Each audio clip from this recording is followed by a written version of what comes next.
Israel is obliged to follow international law and international humanitarian law. It violates it literally every day. It doesn't respect rules of proportionality, rules of distinction.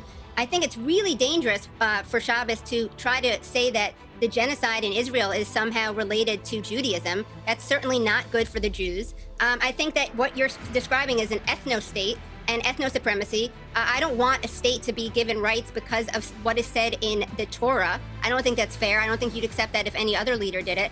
And the truth is, this is a distraction. The important thing to note is that Israel is an apartheid state. It is committing genocide as we speak. It is starving people. What the United States needs to do for its own self-interest, is cut off all funding because it violates the Leahy Law, the Foreign Assistance Act.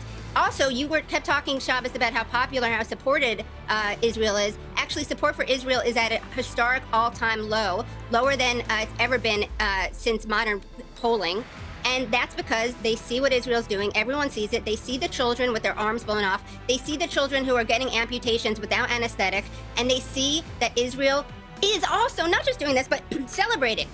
I mean, why are the IDF wearing the lingerie of the women who they ethnically cleanse? Why are they taking selfies of themselves in front of exploded universities and mosques? That is sick.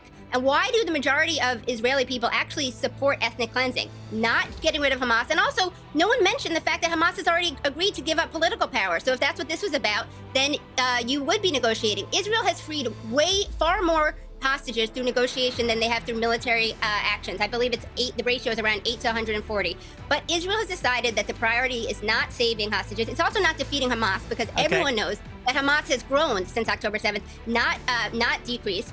Their priority is ethnically cleansing, creating a greater Israel, and killing Palestinians. That's their priority. And we know this because Netanyahu also said, Netanyahu said that if, let me just finish one sentence. Netanyahu said that if the hostages were released, he still would keep launching the war. So all the talking points about how Hamas could end this tomorrow if they just released the hostages is a lie.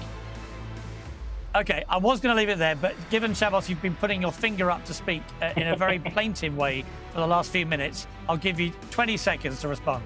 Well, I could have just done the Annika Spare and just yell, but I thought this was more respectful. First of all, it's astounding that I can make a reasoned argument and the response is apartheid, genocide, settler colonialism. There's a theological... Wait, those are facts. That's not a hysterical, emotional thing. It's been documented. No, don't shush me and don't make... What is this? Are you doing like an Italianism? Stop, please, please. No.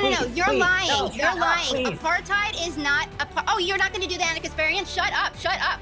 Apartheid is not an emotion. Apartheid has been proven by every credible human rights organization. Why does B'Tselem say there's apartheid? What's their ulterior motive?